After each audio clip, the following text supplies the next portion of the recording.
Hello guys and welcome to my channel. In this video guys, I'm going to do a quick unboxing and a detailed review of the technical and physical specification of this RunCam Phoenix 2 FPV camera. Also guys, I have another video on my channel which walks you through some of the technical specification and what does that mean. I will put the link of that video above or in the description below for you guys to check it out towards the end of the video guys. Also possibly I will include those information as a repeat information in this video guys for the people who are watching this video for the first time. So guys, if you are new to installing drone, ensure that you watch this video till the end so that you do not miss out on any important information or instructions that I have to share. Before we move further guys, if you are new to my channel and not yet subscribed to my channel, please hit that subscribe button and click that bell notification icon so that you get the notifications from my new videos. Let's get started. So guys, before we go through some of the technical specifications and features which this camera has to offer, let's quickly see what is there on the top of the box and what are the contents inside this box. So as you can see guys, whenever you purchase this RunCam Phoenix 2, this comes in this white long box. This is a cardboard box that is made. Onto the top of the box you can see the branding from the RunCam itself, and then on the sides you see this is RunCam websites, and here and on the bottom there is nothing. Onto the sides there are some barcode information and model information guys, which says it is Phoenix 2 and it is made in China. Condition is new. Onto the other side, the model it says is Phoenix, the name is camera, the input power is 5 volt to 36 volt, the lens is 2.1 mm, and SKU number is Phoenix 2-SL. That is what you have on the sides guys. In a minute guys, I will explain you what those technical information means and how useful that is. For that guys, let's quickly unbox this camera and see the contents inside. So inside the box guys, whenever you first open, you get this RunCam welcome card guys. Here you can see there are links for the user manual and there is a help and support link guys. If you want, you can download those information from the internet using these links. In this video guys, I will walk you through all of those information and I will tell you how to connect as well. So I will keep this card aside for now.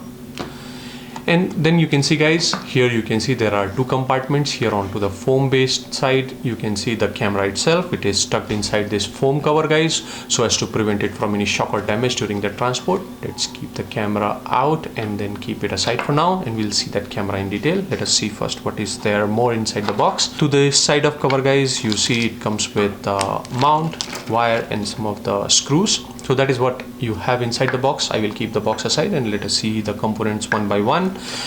Let's first see the accessories that came with the camera guys.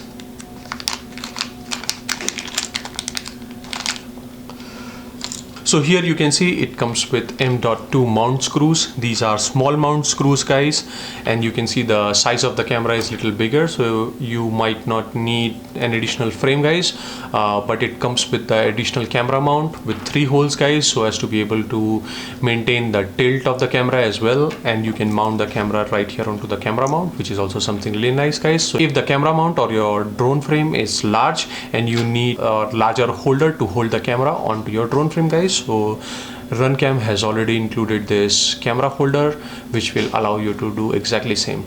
In addition to this guys, it also has holes directly onto the camera guys, so you can either choose to use this camera mount to mount the camera onto your drone frame, or you can directly mount using the holes that is there onto the camera. So guys, in addition to this camera mount, came included with this 6-pin JST guys, but here you on the top of the camera guys, you have only 5 pin. First 3 pins are your 5 volt ground and video output, and then the last 2 pins are ground and menu. The center pin is for no connection guys, which is why you can see here in the 6-pin JST, the center pin after 3 pin is no connection. It is left out as a wire. You can cut it out if you want. And then the last 2 pin, since is OSD control guys, so the menu control is left out as a separate pin so that you can use an external OSD, which is not included here with this RunCam camera guys. You need to purchase this separately. And then you have a 3-pin connection.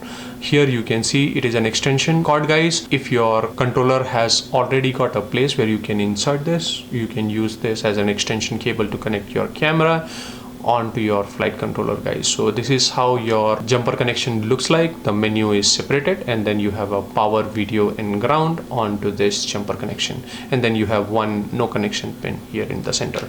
So this is how your jumper connection looks like. Now let us quickly see the camera itself. Here you can see the camera is well built. The body is plastic made. Onto the top of the camera you can see there is a lens cover that came pre-installed so as to protect the lens from damage or scratches, or also it can be used for the storage. You can see it is nicely built, so whenever you are not using the drone you can always use this lens cover so as to protect your lens from dust and damage, which is also something really nice, guys. You can see the lens here is really large. In a minute, guys, I will tell you what are the technical specifications of this camera, but let's see the physical specification first. So you can see it has a large aperture, guys, onto this camera, which is also something really nice, guys. And then you can see the body is not that small. It's an average size camera or a medium size camera, as I would say, as it also includes the camera holder, guys, so as to have a little bit larger footprint onto your drone frame if it requires that. So that is also something really nice, guys. Onto the sides you can see it has M.2 holes for the mount, and onto the back you have a JST pin connection. As I told you, it has an input of 5 volt to 36 volt ground and video, and then you have a ground pin and a menu for the OSD menu or your on-screen menu so as to control the brightness, contrast, mode of operation and things like that on this camera using this OSD menu control. So that is what you have onto the top, guys. So that is what you have as a physical specification of this camera, guys. So now, guys, let's quickly see what are the technical specifications and features which this has to offer. As per the technical specification goes for RunCam Phoenix 2, guys, here you can see it has an image sensor of 1.2 inches. It is a CMOS sensor. It has an horizontal resolution of 100 TVL. It has a lens with focal length of 2.1 mm with field of view of 155 degree at 4:3 ratio. It supports both aspect ratio of 4:3 and 16:9, which is switchable, so you can change it as well. Mirror and flip functionality is also available on this camera, guys, so it doesn't matter in which orientation you install this camera on your drone frame, guys, you will be able to mirror and flip the image right from the menu so as to be able to view the camera in a vertical position. So that's also good. So the color system or the signal system that it supports is PAL and NTSC both, so which is also something really nice. It has a good signal to noise ratio of 50 dB, which is something also nice for this RunCam camera. It has an electronic shutter, guys, which is automatic always, so you will not be able to control the speed of the shutter, but it will be automatically managed by this camera. It has automatic gain control. So the minimum illumination that it supports at aperture of f1.2 is 0.01 lux. The wide dynamic range that it supports is global WDR, which is also something really nice. It has a day and night supports for color, black and white, external or auto, which is also included in this camera, guys. The menu control is cable control, so you'll be only able to control the menu options on this camera by the joystick, or if you have a camera control inbuilt on your flight controller, you will be able to control the menu option using the flight controller. The power input that it takes is DC 5 volt to 36 volt. The current that it takes at 5 volt is 200 milliampere and at 12 volt is 85 milliampere. The housing material that it uses is ABS and the net weight is 9 grams. So guys, this is the technical specifications of this RunCam Phoenix 2. Now let us look in detail what these technical specifications means.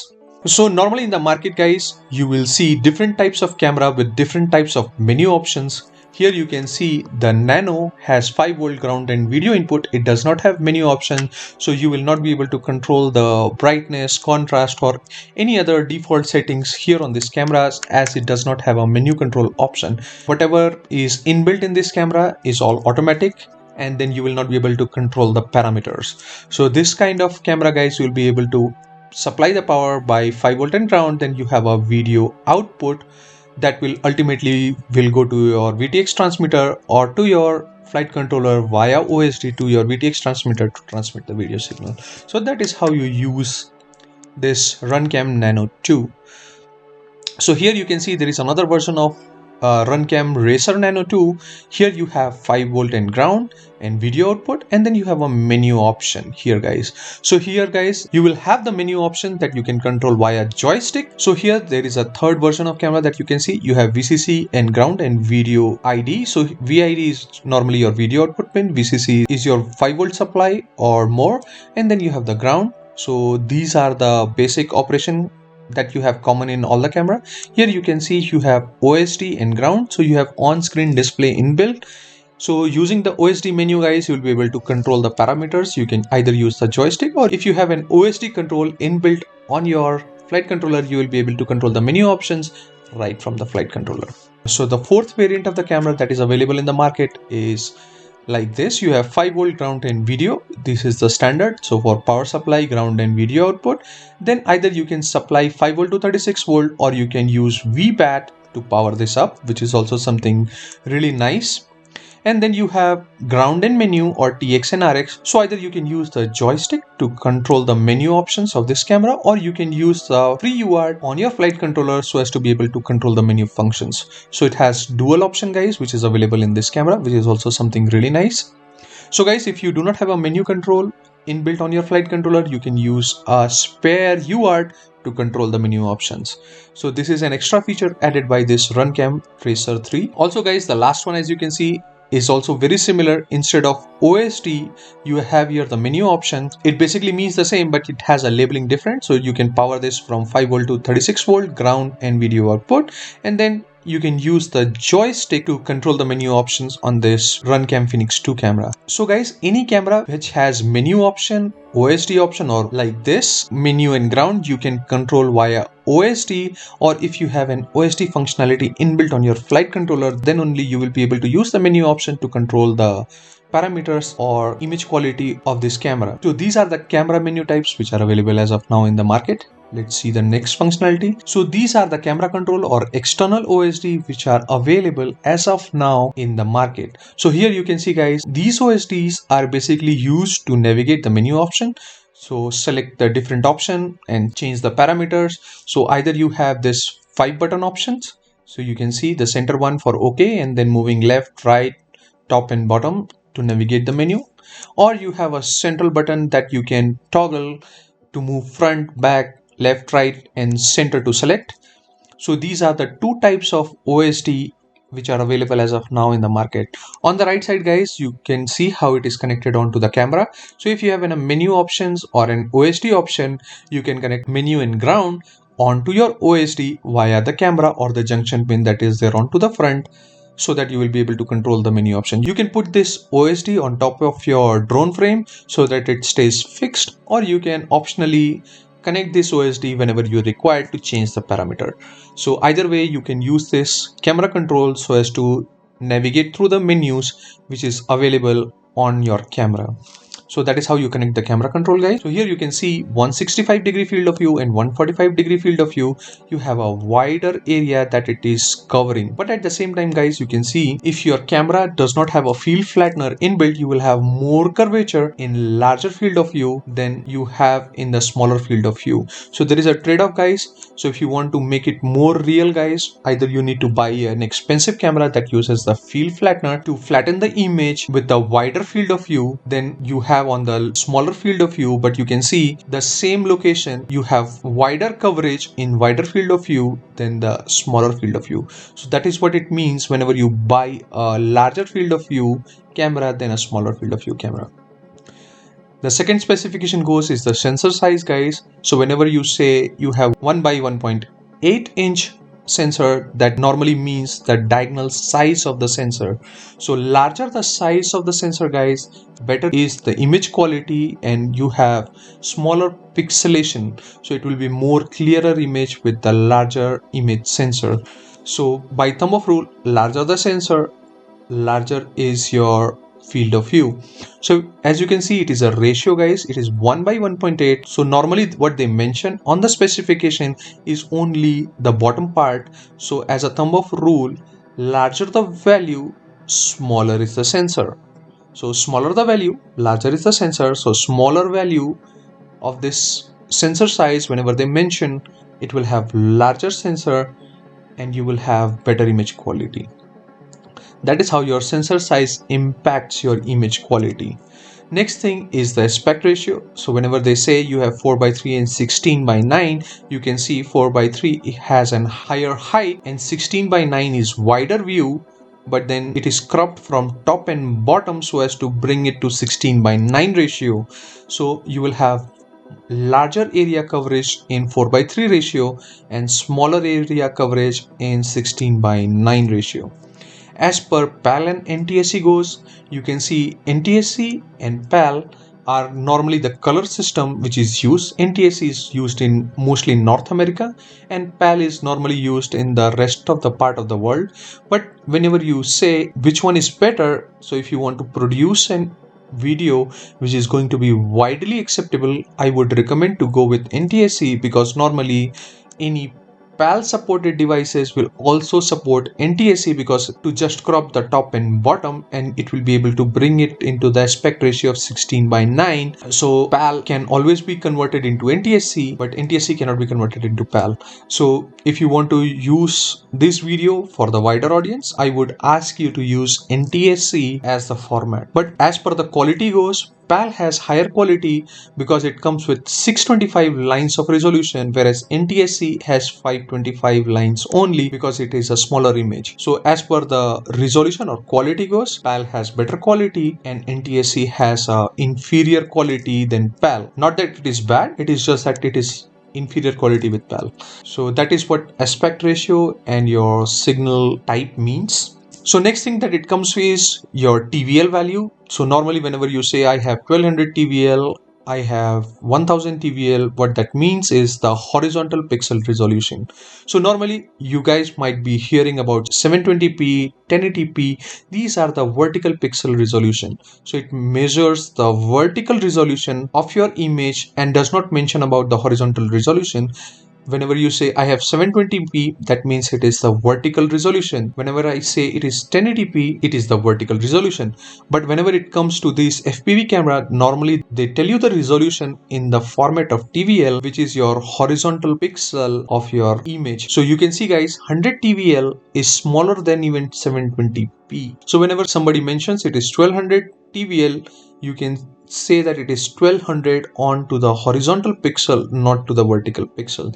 So by thumb of rule, higher the TVL value, higher is the resolution, but then possibly your camera will be slower unless it has a faster processor to process that kind of larger image. So larger the image, normally it takes larger processing power for camera to process that kind of image, but then also depends on the speed of the processor. So you need to check another specification called response time to check how fast is your camera. But as per the camera specification of TVL goes, it means the resolution of the image, nothing more. All right, so next thing is your aperture. As you can see, normally aperture is mentioned in the format of f. So whenever you say f 2.0, it is your focal length divided by 2.0.